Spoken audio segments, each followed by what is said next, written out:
May I ask you all to take your seats?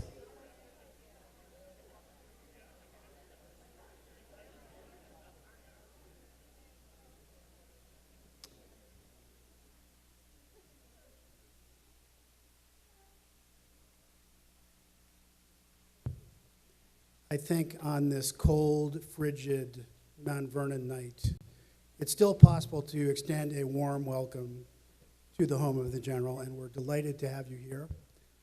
Before we begin the formal festivities, I'd like to assure you of one thing. If anyone would like to have seconds, it's going to be okay this evening.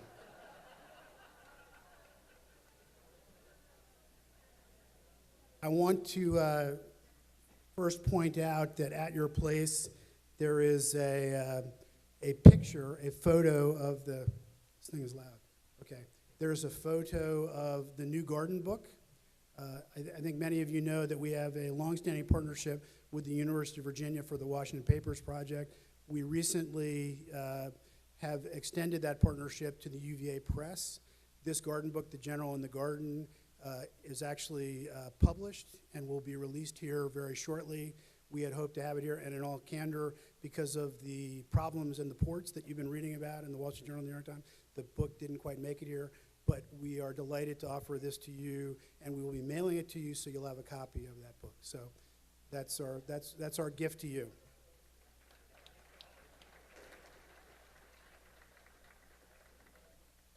I thought for a moment that we wouldn't give it to the people who didn't show up, but I thought that would really be. That's right.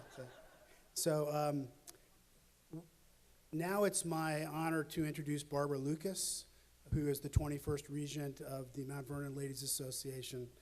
Barbara joined the board as the Vice Regent from the state of Maryland in 2008. She has done all manner of things in support of this place. She has been the Regent since October of 2013. We have been working very closely, 2014, excuse me. We've been working closely together, and I'm delighted to introduce her to speak to you this evening and to welcome all of you. So, Barbara.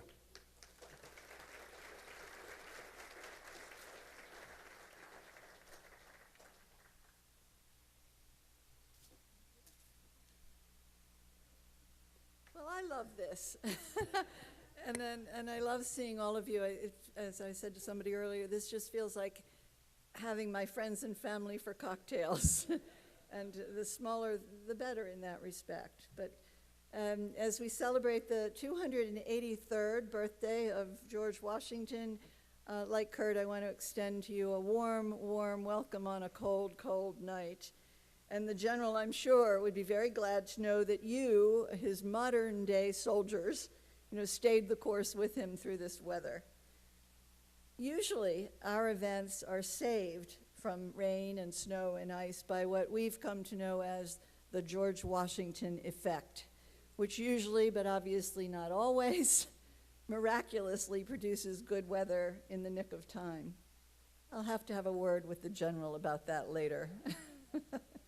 Honestly, we were really grateful that you made the trek, and as Kurt said, we'll have more wine and dessert for all of you.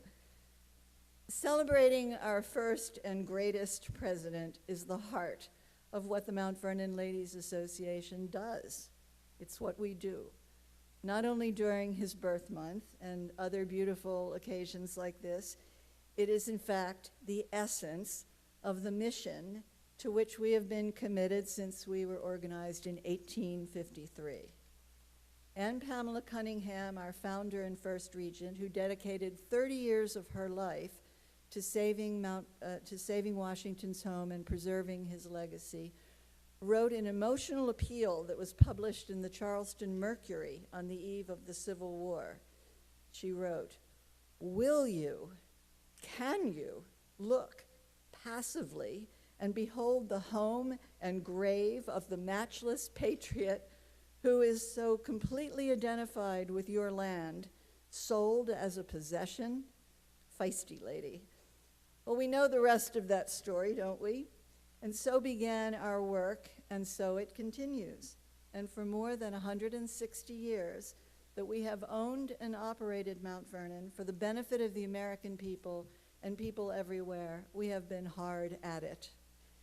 In the past year alone, and under the superb leadership of Kurt Vibrandt and his extraordinary staff, we completed the complex and stunning restoration of the new room in the mansion, unveiled a reimagined website, mountvernon.org, which is widely acknowledged to be one of, if not the very best of its kind in the country today.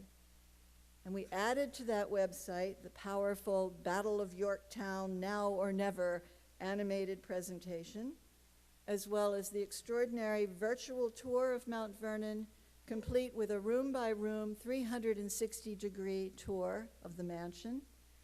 We have interesting stories and facts about Washington and Mount Vernon, breathtaking panoramas of the estate, and lots of fascinating videos. So on a day like today, for example, you could have had a wonderful visit to Mount Vernon in the comfort of your own home.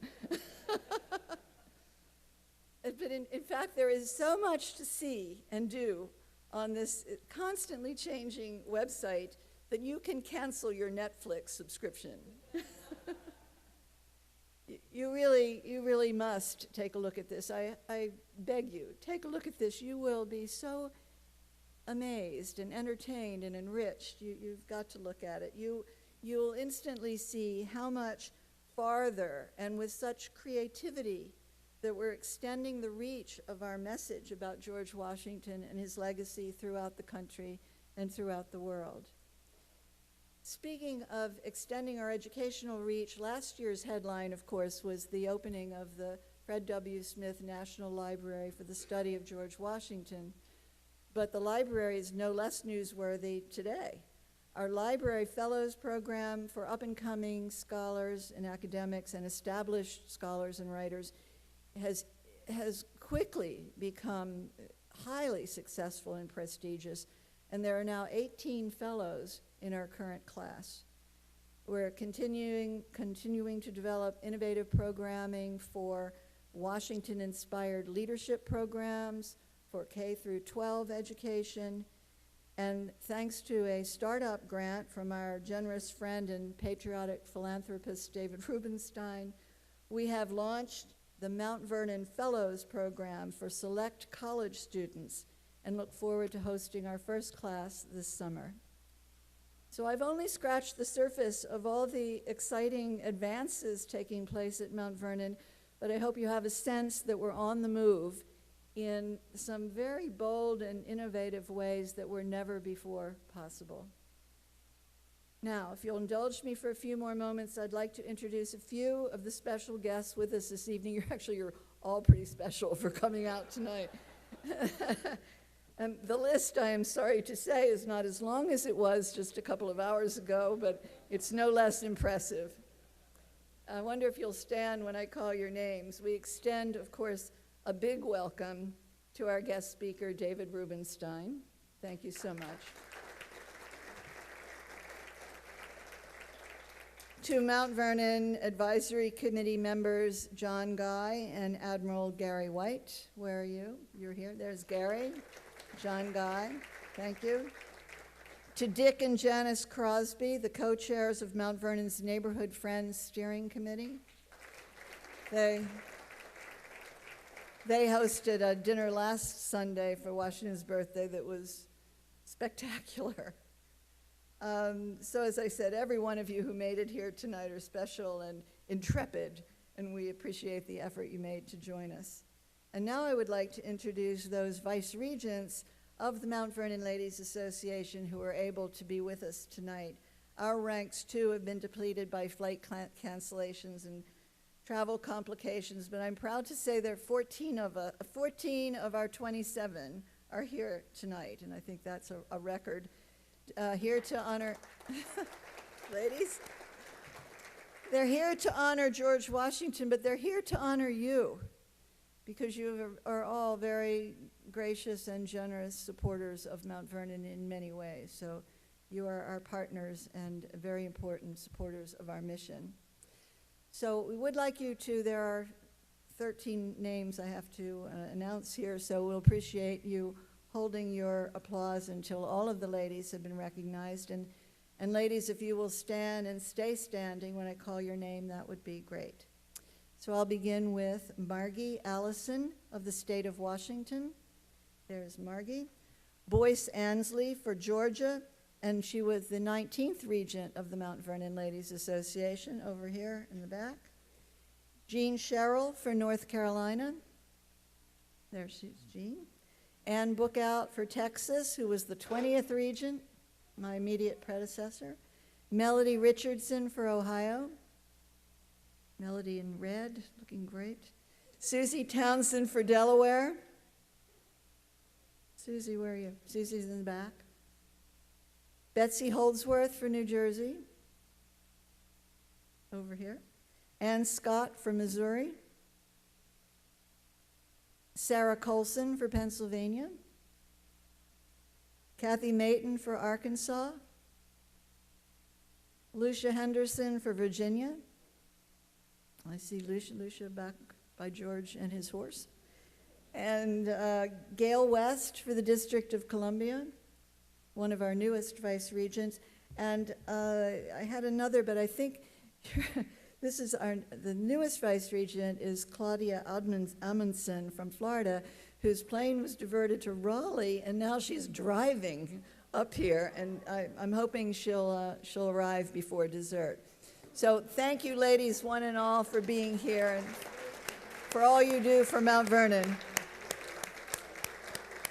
And I want to say for myself that it is such an honor and a pleasure to work with all of these people. They are just the best. They're superior in every way. So now let us return to the purpose of our celebration. 18th century Scottish poet and historian James Graham said of George Washington, quote, "Perhaps there never was another man whose personal character and conduct exercised an influence so powerful and beneficial on the destiny of a great nation." And Abraham Lincoln, whose own presidency was significantly shaped by Washington's uncompromising leadership, remarked on the observance of the general's birthday in 1842, quote, and I love this, "Washington is the mightiest name on earth, long since mightiest in the cause of civil liberty, still mightiest in moral reformation. On that name no eulogy is expected, it cannot be. To add brightness to the sun or glory to the name of Washington is alike impossible. Let none attempt it. In solemn awe we pronounce the name, and in its naked, deathless splendor, leave it shining on." Does that make you proud to be here? I mean,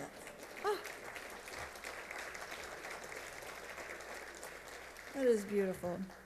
This is the man we celebrate tonight, General George Washington, President George Washington of Mount Vernon, an incomparable leader, unerring in instinct and integrity, a man so mantled with titles, yet so motivated by humility, courage, and duty.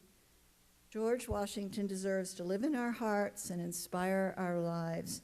There is no message more sorely needed throughout our country, and indeed throughout the world, than the message of his life and legacy. The Mount Vernon Ladies Association will never stop advancing that message, and we are extremely grateful for your support and your help. So thank you once again for joining us this evening. It's really a pleasure to be with you. Tonight we are honored to have Togo West, former Secretary of Veterans Affairs and a former chair of the Mount Vernon Advisory Committee, with us to deliver the invocation. Togo is a longtime friend of Mount Vernon and a longtime spouse of Vice Regent Gail West from DC. I understand they have a major anniversary coming up. Secretary West, thank you all for being here.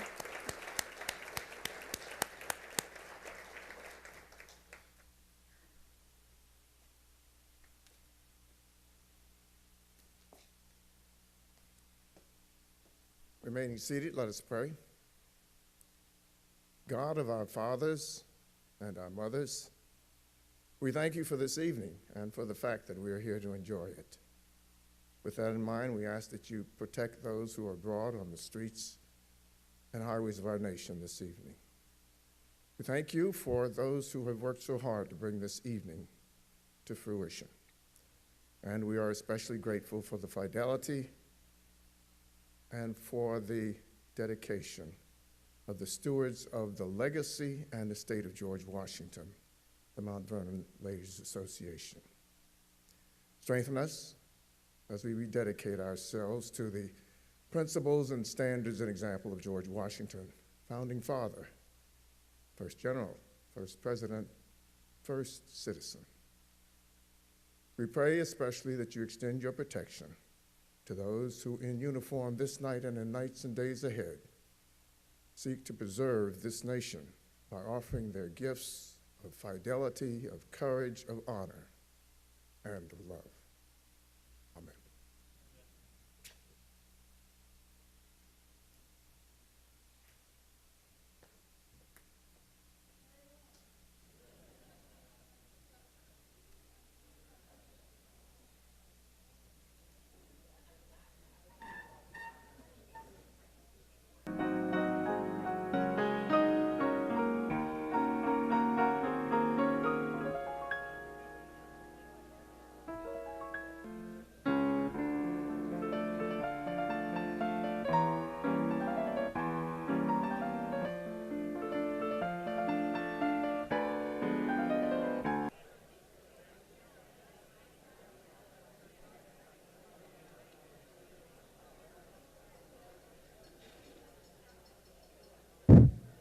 There it is. Thank you. Thank you very much.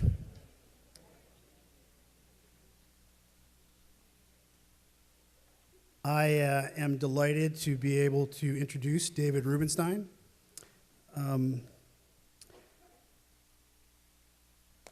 very grateful, David, that you took time out of your busy schedule to be here to mark the General's 283rd birthday. And I will say this, that your birthday gift 2 years ago was one of the happiest and most significant moments of my then young tenure. And by the way, it still ranks right at the top. I just want to say that. So for me personally, yeah. For me personally, it is great to have you back here again among your friends and admirers. So thank you for being here. My conundrum in introducing you is that listing your leadership roles and your honorifics would take longer than your speech. So hewing to the most important facts, which is really a hallmark of private equity, I'd like everyone in the room to know three things about you. The first is that despite David's breakneck travel schedule, he told me he travels 250 days a year as the co-CEO of the Carlyle Group, he gives freely not only of his treasure, but of his time and talent to any number of organizations. A short sample of his leadership roles is he's the chairman of the board of Duke University, as well as the Kennedy Center, and he serves as a regent of the Smithsonian Institution. Second, he is what he terms a patriotic philanthropist.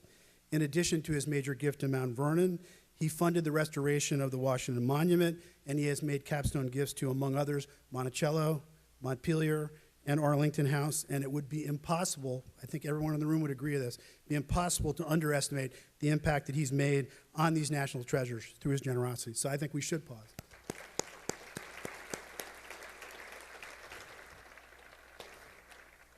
And third, he is a true student of history, as I'm sure you'll learn from his remarks this evening.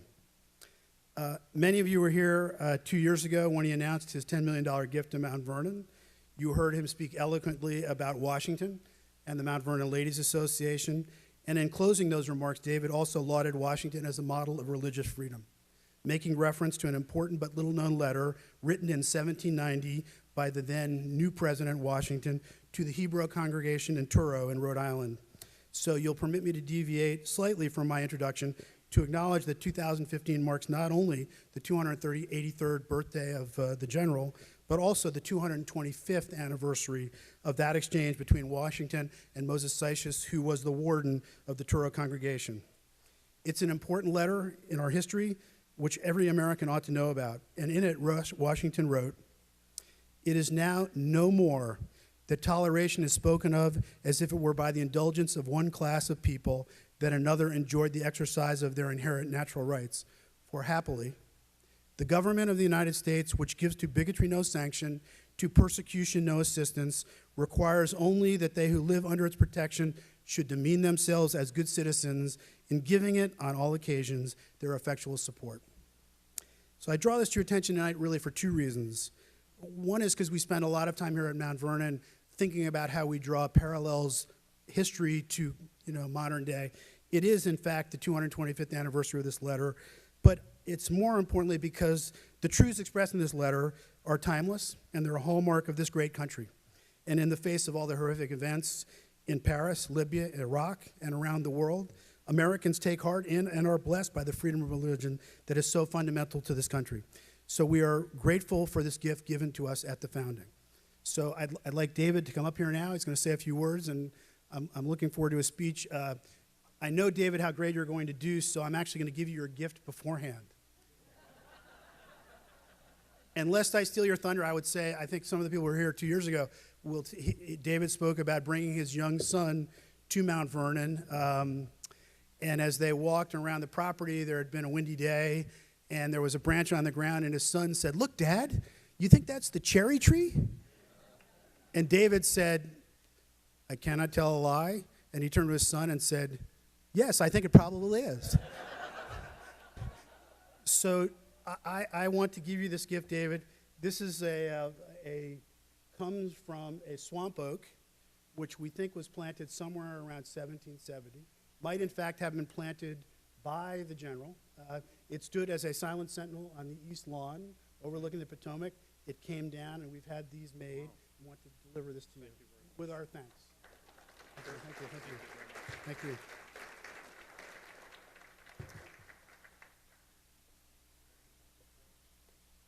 Thank you, Kurt, very much. And Kurt, thank you for the extraordinary job you've done in 2 years here. I think everybody should give a hand to Kurt for just doing a spectacular job here.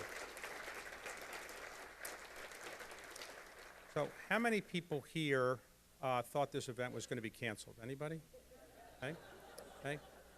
How many people saw that coming here was a way of showing to George Washington you were simpatico with what he did at Valley Forge? Right. How many people here think that George Washington was the greatest American president? Anybody? Okay. So I'm honored to be given the opportunity to speak tonight, and I have spoken at many birthday parties over the years. I've spoken at 30th birthday parties, 40th, 50th, 60th, 70th. Now I get the new 90th even. To be honest, I've never spoken at a 283rd birthday party before. And I went to Hallmark and see I get a card. There's no cards for two people 283 years old. I looked up in Bartlett's quotations. Any quotations you can give to somebody on their 283rd birthday? Nothing. So I really am not sure what to say, and I will try to say a few things about George Washington. But I have to tell the truth about one thing, and I didn't tell this to Kurt when he invited me.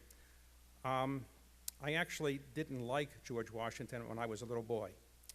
And I'm sorry to say that, but I feel, being here, that I have to be honest. And let me tell you the reasons. First, my father brought me here as well when I was a little boy. I was 7 or 8 years old, and my father and mother brought me here. And my father and mother said, well, George Washington chopped down that cherry tree that was referred to when I talked to my son about it, and he told his father that he had chopped it down. He told the truth. And you should always tell the truth. And I said, geez, this isn't a very nice person, George Washington. I have no fun. I have to tell the truth to my parents all the time. Really, I don't know if I really like that, because I really like to be able to, do what I want and not have to tell the truth to my parents. So I didn't immediately think that George Washington was such a nice person for being a kid who told his parents exactly what he did. Secondly, when I went to my dentist, he said, you're eating too much candy, you're going to get cavities. You'll have no teeth. You'll be like George Washington. So you have to brush your teeth 3 times a day, or you're going to have teeth like George Washington. He had wooden teeth. I said, geez, okay, I don't like that George Washington. He's making me do this. Another time, my father and mother took me to the Washington Monument. And in those days, some of you may remember, you could walk up and you could walk down. But I was 7 or 8, and we took the elevator up, and then for some reason the elevator didn't work, and we had to walk down. And I thought, geez, George Washington's not a very nice person. He invites me to this monument, and then I have to walk all the way down, and it's 790 steps down. And then in my classroom, I remember there was a very stern picture of George Washington, and always looking down on me. And he wasn't looking friendly, he wasn't smiling, and so I said to myself, I'm not sure George Washington is such a nice person for young kids like me. So I had this view that maybe he wasn't so great, obviously from a 7 or 8-year-old perspective, and that maybe he was overrated, and that maybe he wasn't as great as people had said. Now, obviously, the perspective of a 7 or 8-year-old may not be the same as somebody who's studied George Washington. As I've gotten older, I've begun to think that George Washington is actually underrated. Now, I know this audience would not think that he's underrated, but to many people in the United States, I still don't think they fully appreciate what George Washington has meant for our country. Now, to some extent, I think maybe he's underrated now because 283 years ago, how many people really have their birthdays celebrated almost 300 years after they're gone? So people forget. Secondly, he was a political figure, and political figures aren't as popular as they maybe have been years ago. He was a military figure, and military figures may not be as popular as they were years ago. So I've decided that people should really look at George Washington from a different point of view, and the point of view that we value today. Now, what do we all value today? We don't value politicians, we don't value military leaders, we value people that make our lives better by inventing something. So the person that invents a smartphone, or Uber, or Starbucks, those are the people we value. So I've decided that we should reinvent George Washington, not as the founder of our country, but as the inventor of our country. Because when you're called an inventor today, people like you better. And as I think about it, George Washington really was the inventor of our country, and he invented it 3 different times. Think about this. He was minding his own business in Virginia, but was asked to go to the Second Continental Congress. And there he was asked by John Adams initially, but then the entire group of the Continental Congress, to lead the military in the Revolutionary War. Now, this was not something that he really needed to do. He was a very happy person living here. In fact, he got more pleasure living out of Mount Vernon than anything else in his life, really. But he felt that he needed to do it for his country. And so he managed to get troops together from all the militias and all parts of the United States, which had never been done before. The country, people forget, but at the time of the Second Continental Congress, more of the delegates who went there had been to London than had ever been to Philadelphia. And very few of those people knew each other, because these were 13 separate colonies. They related directly to London or England and not to each other. But George Washington managed to get people to work together as part of a country, and managed to get a set of troops who didn't really have equipment, and many of them, they had no shoes. At Valley Forge, they had several thousand soldiers with no shoes. But he managed to hold them together. And in effect, by doing so, he invented the United States, because he kept saying, we are doing this for the country. We have to do this for our country. And more or less, because he won that war, he helped to invent the country. Now think about it. It wasn't a foregone conclusion that we were going to win. We had no time more than 20,000 people fighting at any one time on our behalf. We had many more troops from Britain and from Germany actually fighting against us. And I wouldn't say that George Washington won every single battle. Obviously he didn't. But he won the war. And the idea that anybody else could have done that is really preposterous, because there was nobody else with a military background in the country that George Washington had. So in effect, what he did is he managed to make it possible for us to win a war that we had no business winning. We didn't have the money, we didn't have the troops, we didn't have the resources, we didn't have the weapons. Now, the war took about 7 or 8 years to win. But the fact that Washington stayed with it, and during that time, it was 8 years as his general, he only came back here about 17 days during 8 years. He was gone. And he really sacrificed enormous amounts, and he did it because he really thought it was important for his country.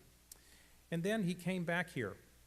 After the war was over, he gave his commission in to the then Congress, and came back to Mount Vernon, content to lead a life here.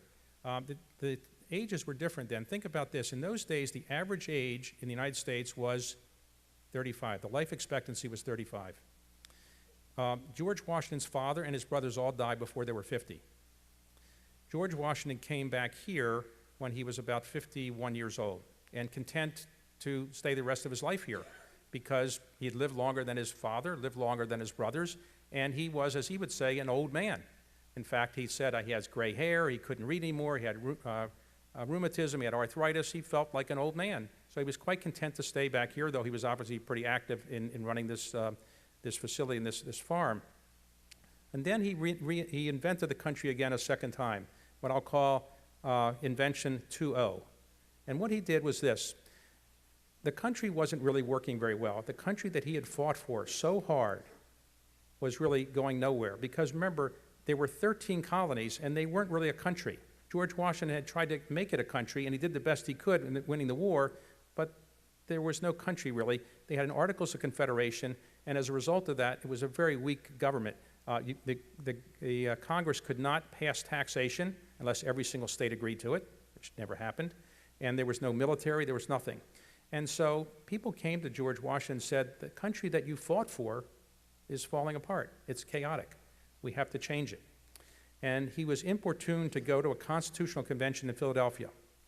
Now, he didn't really want to go. He didn't think he should go. He'd said when he left his military commission, I am retiring from public life. And he didn't want to look like he had violated that. So after much discussion with his colleagues and friends, he decided that, yes, he would go to the Constitutional Convention. Because without his going, it wasn't likely that Constitutional Convention would actually get anywhere, and its credibility would be minimal. So he went, and he presided. He was elected the chair, and he presided over that convention for 4 months. Every single day, he never missed a single day of presiding. And many different times, his votes were critical ones for the Virginia delegation. But it was his influence that made the Constitutional Convention come together, because people recognized that if George Washington was involved, what was going to come out of the Constitutional Convention was something that should be taken seriously. And he invented a stronger government. As part of that stronger government, there was something that was very novel. It was a creation of a job called the President of the United States. There had never been anything like this before. There had been kings, there had been military rulers, but there had never been something called the President, and its powers were unclear.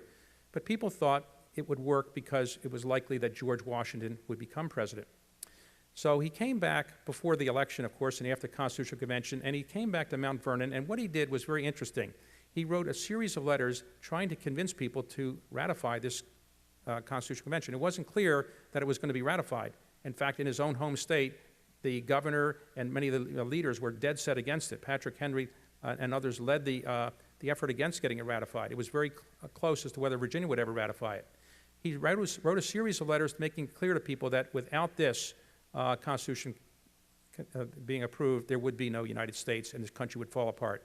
And it was his chairing the Constitutional Convention and then his working to ratify it that really made it possible in what I would call Invention 2.0, or Country 2.0, to invent this country. And then he did it a third time. The third time is when he was asked to be President of the United States. Now remember, he was old at 51. He is now 57 years old, very old by those standards, and he had some health issues for sure. But he felt that he was the only person that really could solve the problem of who could lead the country and be the president. So he agreed to once again leave Mount Vernon and go north to the capital was New York. And he was sworn in. It was elected unanimously. I don't think that'll ever happen again. And he served for a couple years, and then he was very upset with the way things were going, and he thought about resigning after a couple years. But he realized that the country would fall apart, and so he stayed for the full term. Then he wanted to come back. He wanted to come back. He felt as an old man, he needed to come back. He wanted to see his grandchildren. He wanted to spend time with Martha back here, the place he really loved. But he agreed he would do one more term. And then so he served 4 more years. And he left the presidency at the age of 64. Left the presidency at the age of 64. Came back here, and you can say that what he did when he was president, he invented the presidency. It wasn't clear what the president's title meant, what the responsibilities were, but he made it clear that the president would make the appointments and the Senate would confirm them. But initially, he thought that they were going to consult on it. That was what the Congress had thought they were going to do. They were going to give him advice on who to appoint. But he made it clear he was going to make the presidential appointments. He made it clear he was going to do the foreign policy. He made it clear he was going to take care of national security. He was going to be the person who would be responsible for making sure the country actually worked. And so he invented the presidency. So you think about it, he invented the country, in effect, by winning the war as the general. He, in effect, invented our system of government by the Constitution, by presiding over it and making sure it was ratified. And then he invented the presidency. And so I like to look at him as an inventor. And I like to look at the way he did those things. He did three things in all of those kinds of actions that I think are really admirable. Number one, he made it clear that his highest priority was the country. It wasn't his family, though he loved his family, he loved his grandchildren. He felt that he really owed it to his country, and he began to make it clear to all Americans, you have to give sacrifices for your country. Your country has to come first. Second thing that he made clear was that he knew that when it was time to get off the stage, he would do so. When he gave up his military power as the general for the army, that was unheard of. No one had ever won a war and been the general and said, I'm leaving. I'm going back like Cincinnatus back to my farm. King George said at the time, if it's true that George Washington's giving up his power, he's the greatest man on the face of the earth, because nobody ever done that. The same thing was true when he finished the Constitutional Convention. He came back here. He didn't insist on being President of the United States. He was happy not to be President of the United States. He was happy to give up power. And of course, after his second term, he could have stayed and had a third term if he wanted. He could have made it possible for his heirs to succeed him if he had wanted to, but he didn't. He knew when to get off the stage. And I think that was a very important thing that he did for the country. He also made it clear that in everything you do, you have to make sure that you are putting your country first. And that was a kind of symbolic thing in many ways, but he really made it clear to all Americans that if you're going to accomplish something, you're going to make this country great, you just have to sacrifice at times, and you have to put your country first. And so what he's done is he's given us a country that no one else could have given us. There are other great founding fathers, and I love them all. Thomas Jefferson was a better writer than George Washington. John Adams was a better orator than George Washington. Alexander Hamilton was a smarter man than George Washington. And Benjamin Franklin was a more convivial and common person than George Washington. But none of them, or no other founding father, could have done all the things that George Washington did. So the country that we all live in today, and we're so proud of, is a country that wouldn't be here today in quite the way that it is without George Washington. He gave us a country, invented it 3 ways and 3 times. Now, it wasn't perfect, and it had lots of issues. There was slavery, there was not equal rights for women, there were many problems. And over the years, his successors fixed some of those problems, though we still have some of those problems. But had he not done what he did, we wouldn't have the country we have today. And so as I look back on it, I say to myself, I feel very indebted to George Washington. The man that I didn't like when I was 7 years old and 8 years old, I realized that he was a great man. And I say to myself, what can I do to say thank you? In my own case, I've come from a very modest family. My parents were not college educated or high school educated. My father made no more than $7,000 a year working in the post office.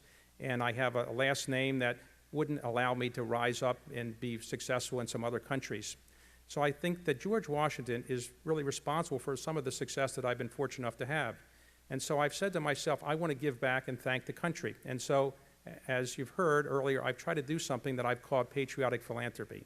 And what I mean by that is not that people who do other things are not patriotic, or not that people who don't give away money are not philanthropic. You can be philanthropic by doing many things that aren't involved in giving away money. You can give your time, your energy, your ideas. What I've tried to do is something that says, let's remind people of the great history of our country. Let's remind people how fortunate we are to have a country like this. And so it came about as I got successful in my business career. And what happened was one day I was in New York and I heard about something happening that I couldn't believe. I was told that the Magna Carta was about to be sold. Now, how can you sell the Magna Carta? I thought it was in London. Well, I went to the Sotheby's and they explained that there are actually 17 copies, 15 in British institutions, 1 in the Australian Parliament, and 1 that had been owned by Ross Perot, and he was putting up for sale. It was the only one in private hands, and it was likely to be sold and leave the country. It was on display here. So I decided to go there and buy it the next night. Now, I didn't tell my wife, because it sounded presumptuous to say I'm going to go buy the Magna Carta tomorrow. And I didn't want to tell my children. They might say, how much less money might this mean for us? But I went back that night, and I'm not an art collector, and I went in, they put me in a little room, and all of a sudden, they start bidding. And then, guy says, sold.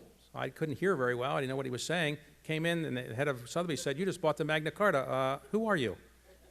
Because he didn't know me. I'd never been there before. I explained who I was. He says, okay, you have the money for this? I said, yes.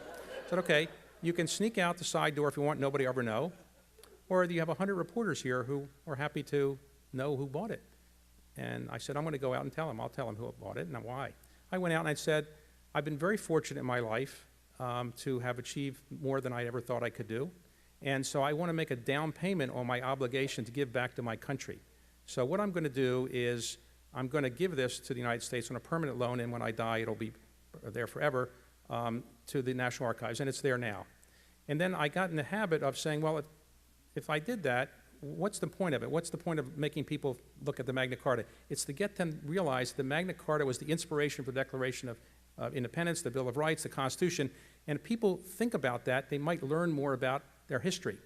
And so I began to say, maybe I should buy other documents and put them on display so people, young people particularly, can learn about history and be more incented to learn about the great history we have and the freedoms we have. And so I began to buy some rare copies of the Declaration of Independence and put them on display at the State Department, the National Archives, the Smithsonian.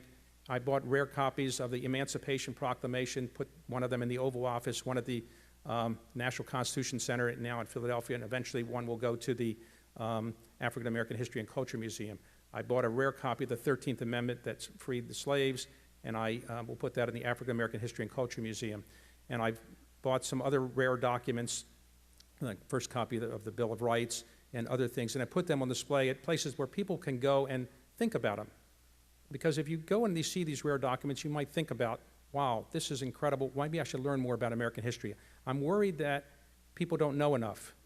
Right now, there was a survey done by Pew not long ago that said, ask Americans, which river did George Washington cross during the Revolutionary War? And 35% of Americans said the Rhine River, which happens not to be in our country. When asked who was the first Secretary of the Treasury, people didn't say Alexander Hamilton. They said 35% said Larry Summers, which is not true.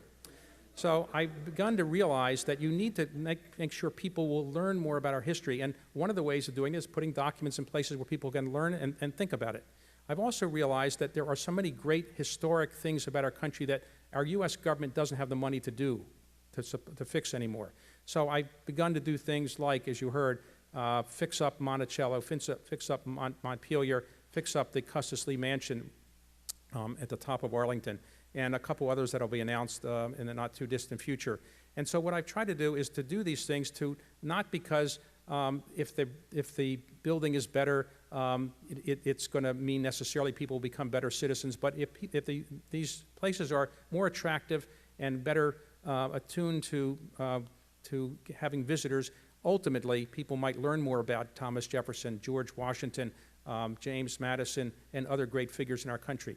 And because you cannot be a great citizen in this country unless you really understand the history of it. And I try to say to people, give back to the country.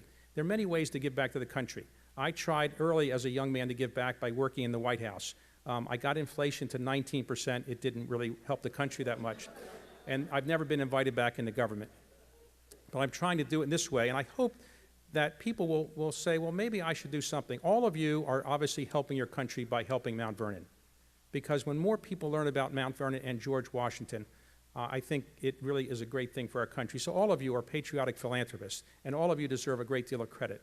And I think you should also think about what else you might be able to do, not just money, but your time, your energy, your ideas, to remind people of how great this country is and to give back in ways that the federal government can't really do anymore because it doesn't have the money that it used to have. And so I encourage everybody to do a little bit to think about how fortunate we are to live in the country that is the greatest country in the history of the earth, the greatest country with all its flaws that is likely to ever be on the history of the earth, and the greatest country that all of us want our children to aspire to and to be great citizens. So I hope all of you, when you leave tonight, will think, you know, what more can I do to help my country, to remind people of our history, how fortunate all of us are to be in this country, which enables us to be at a place like this, and a country which enables people like me and people like many of you to rise up from very modest circumstances and to achieve things that enable us to give back to our country.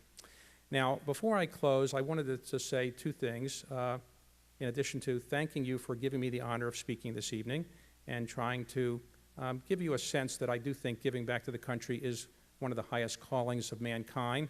I can't prove that you will get to heaven if you do what I say, but why would you take a chance? So I'd like to read a letter from somebody who couldn't be here tonight. And let me read it. It won't take very long. I'm sorry that I cannot physically be with you tonight to celebrate my 283rd birthday, but I assure you that I am with you in spirit. Like everyone who is with me where I currently reside, there are always some regrets about our lives and how our lives were conducted. One of my particular regrets is that I did not leave resources adequate to ensure my home could stay within my posterity for very long, or more importantly, could stay in presentable shape for future generations to see how the fortunate among us lived then. So I was delighted and honored that the Mount Vernon Ladies Association managed to raise the funds in 1858 to purchase and restore Mount Vernon. In the ensuing 157 years, the association has done a spectacular job of restoring and in some areas enhancing the home and estate I so cherished. One of the recent enhancements, the library, gave Mount Vernon a resource that I had possessed at that time, and I wish I'd had the funds to do myself. But what was built is clearly far better than what I might have done myself. So while I cannot really be with you tonight, I wanted to let you know how much I appreciate what the association has done, is doing, and no doubt will do in the future. And I want to thank the many other supporters, donors, employees, volunteers, and friends who helped to make Mount Vernon a crown jewel of American history and tradition, and a reminder of what we are capable of doing for our country when we work together for the common good. That is what I tried to make my life's work and to inspire others to do as well. I hope at some point to tell each of you personally how appreciative I am of your good deeds for Mount Vernon and for the country, but I also hope and expect that this will not be possible for many, many years into the future. Faithfully yours, George Washington. So let me conclude by inviting somebody who works with me at my firm to do something that we should do on a birthday. My colleague, Chris Ullman, is the 4-time world whistling champion, and he's going to whistle happy birthday to George Washington. Chris?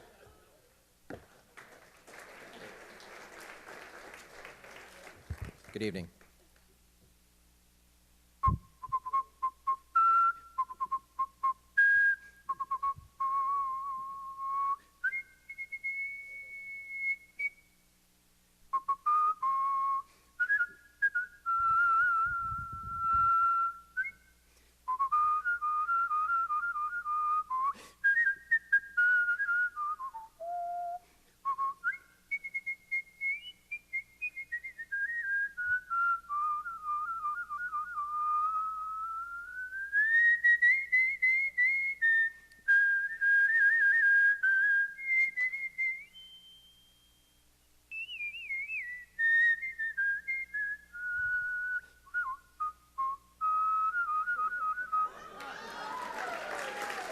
Thank you. Thank you. So, Thank you.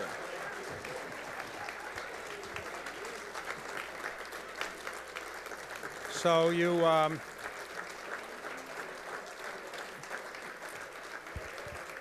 we'd like to now have a whistle along on Yankee Doodle Dandy. So I'm going to do the first verse, and then you're all going to join me. And if you can't whistle, please hum.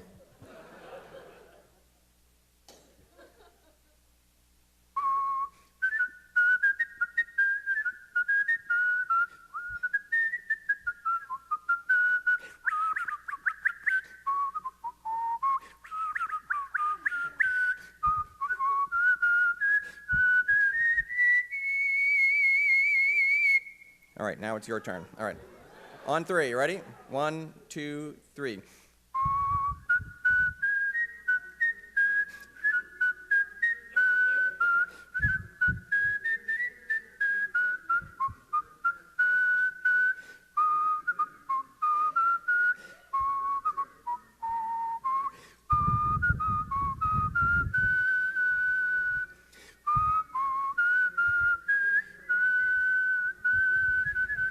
I like the harmony. Nice. Well done. Okay, thank you. Chris, great. Thank you very much. Take credit.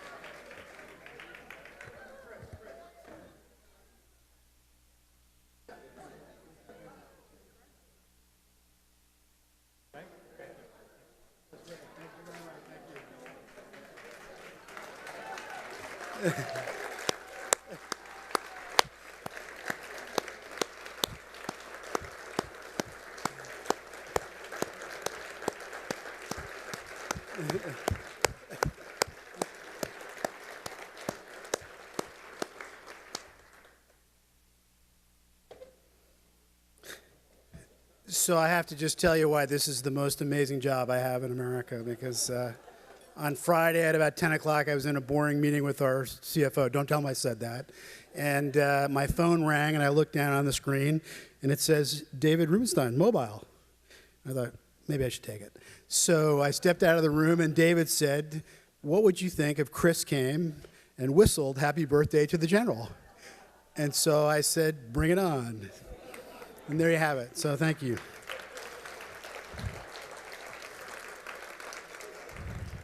So we're now very close to wrapping up. I have only two things left to do. One is I want to recognize probably the most intrepid couple. And Claudia Amundsen is here. Claudia, I want you to stand up. The new vice regent for Florida. And, right. And her husband, Richard. And she called me at about 1:30 and she said, Kurt, my flight's in Raleigh. And then she called me back about a half an hour later and she said, we're in a car, we're driving. And she arrived here. And so what better way for her to be at her very first Mount Vernon event than that? So thank you. One of the really amazing things about the new library is the people that arrive on our doorstep and want to learn more about the general. And I'm delighted to introduce one of them to you tonight. Kelly McHugh. Her story is that she was actually a nanny, and she would come out here regularly with her charges to Mount Vernon. And she learned that there is music here from Washington from Nellie Custis. And so she decided that she would go to the library and study the music. And so she is here this evening to perform just a few numbers for you from that repertoire. And she'll tell you a little bit more about her story. But I'm delighted to welcome Kelly McHugh. And also she's joined by Nathaniel MacArthur, who will accompany her. And they made it here also from far away. So we're really glad to have them here.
So you'll note that I jumped the gun, which I apologize for, but I am delighted to welcome Nathaniel and Kelly McHugh. Thank you very much.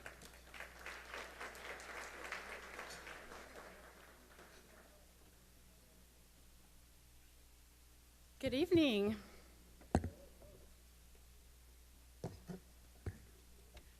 So my interest in the life and music of Nellie Custis began sometime, I think, in 2012, when as a part-time nanny, I spent many hours here at the estate, entertaining the children in my care. Exploring the museum, I learned that European visitors praised George and Martha's granddaughter as the finest musician among all of the ladies in the early United States. She excelled not only at the pianoforte, but also as a vocalist. And as a singer myself, I immediately wanted to find out what kind of music Nellie sang, and wondered if any of it was still performed today.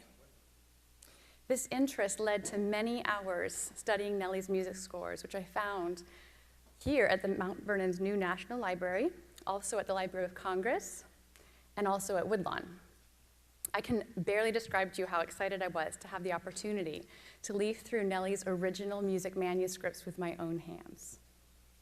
The pages were signed in some places by Nellie, and also George Washington, because he was responsible for purchasing much of her music from Europe. Tonight, I'd like to sing a few of her songs for you, and just tell you a little about their significance in her world. The first is one I found at Mount Vernon's National Library last spring. It comes from the opera Love in a Village by Thomas Arne. It debuted at Covent Garden in London in 1792, when Nellie was just 13 years old. Though the opera has largely been forgotten today, you can find a recording of this particular aria by the late Joan Sutherland. It's The Traveler Benighted, and it demonstrates Nellie's proficiency in the classical music of her time.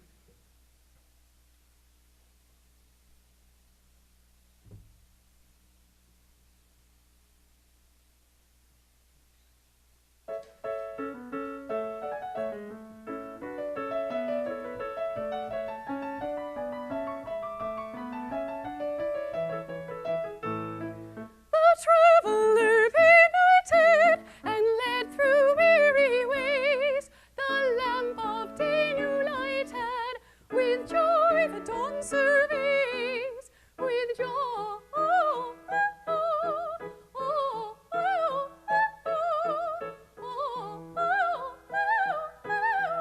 The dawn surveys, the lamp of day new lighted, with joy the dawn surveys.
Thank you.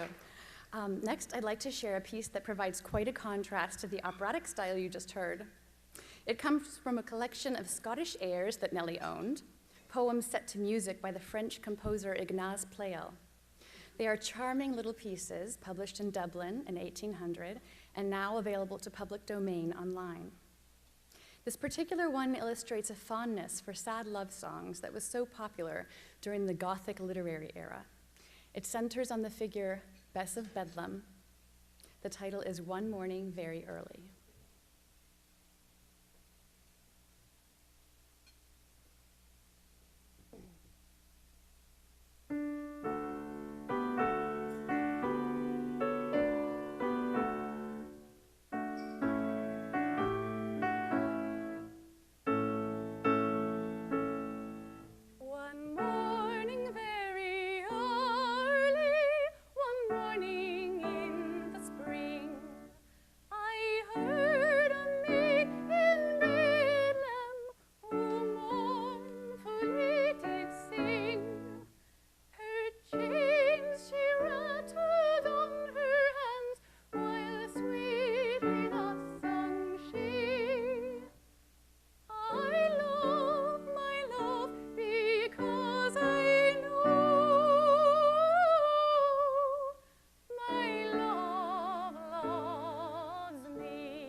Finally, I'd like to sing a piece I found at the Library of Congress, which I believe was very close to Nellie's heart.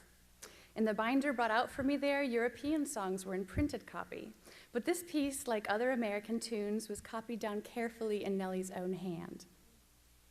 It is a highly patriotic tune entitled Adams and Liberty by Robert Treat Paine.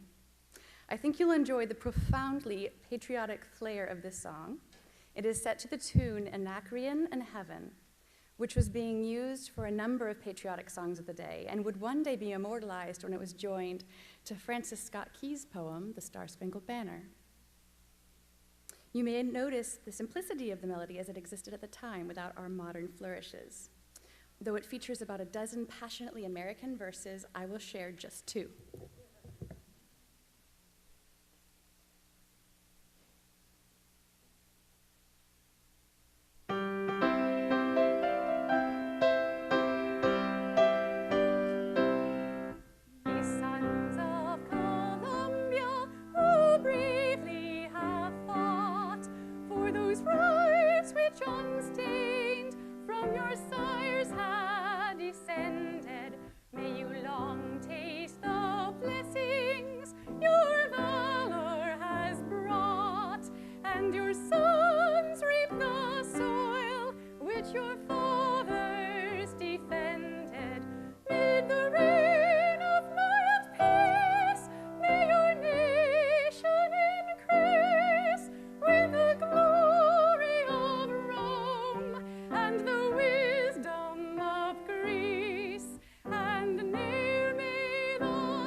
Ladies and gentlemen, my name is Ann Bookout, and I had the distinct honor to serve as the 20th Regent of the Mount Vernon Ladies Association.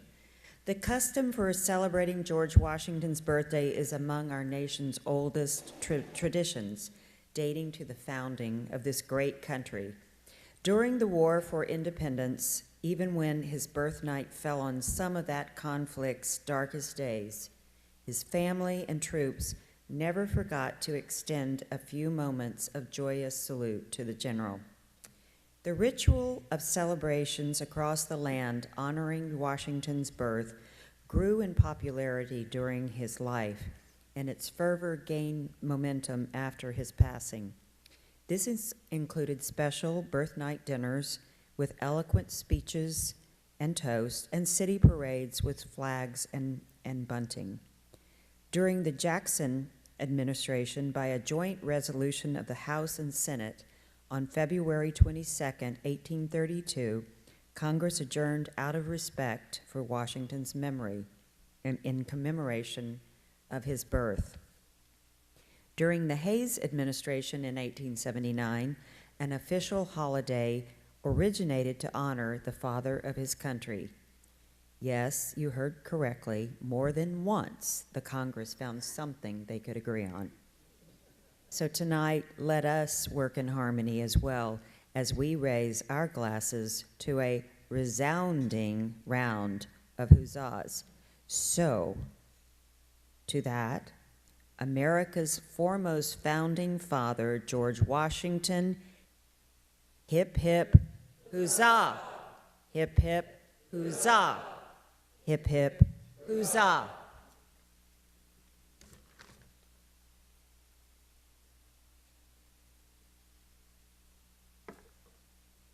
Good evening, ladies and gentlemen. I'm Boyce Annesley, and it was my privilege to serve as the 19th Regent of the Mount Vernon Ladies Association.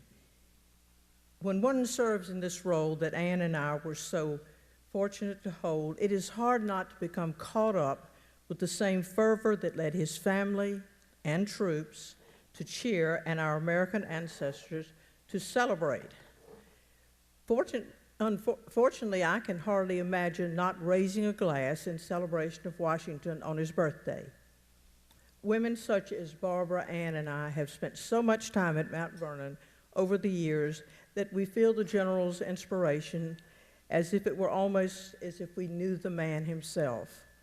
On nights like tonight, I wish I could invite this man to join us. Alas, while a regent has some authority and power, not everything is possible. But what I can offer after him in this one last toast, I'm reminded of what his own words of humility were when on February 24th, 1781, he returned a note to his fellow comrade in arms, the Comte de Rochambeau.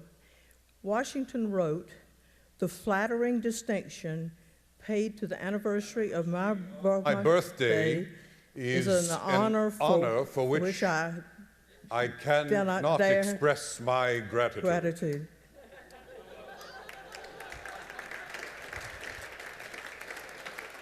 Madam, please forgive me for this rather impolite charge. I apologize. Please carry forward. Let me finish. Please raise your glasses in gratitude to our man for every season, George Washington. Hip, hip, huzzah! Hip, hip, huzzah! Hip, hip, huzzah! Thank you very much, ladies. How very kind of you. Madam.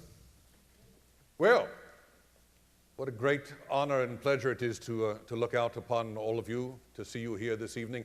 I will confess this reminds me a bit of our Christmas Day attack on Trentown, where one half of the troops never made it here.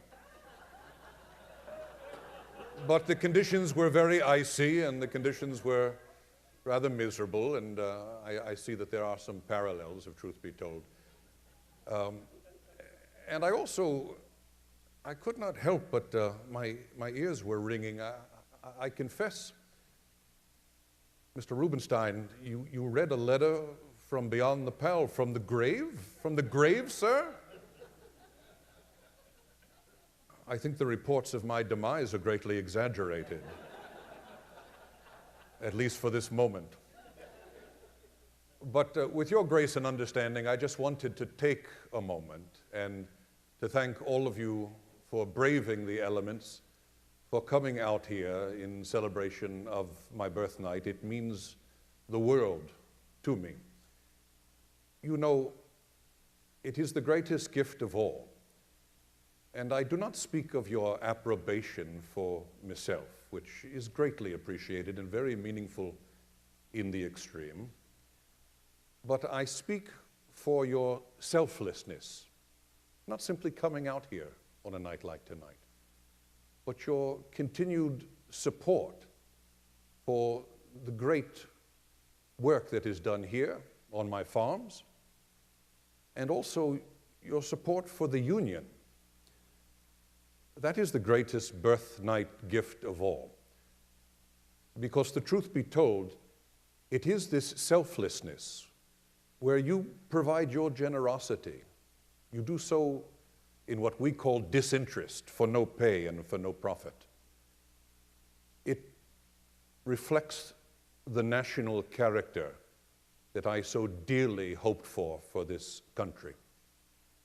We came together, as you are well aware, a confederation of colonies, then states, if truth be told, 13 disparate countries. And we formed a united America. That union was formed because those involved did so selflessly. And so that is the greatest gift of all.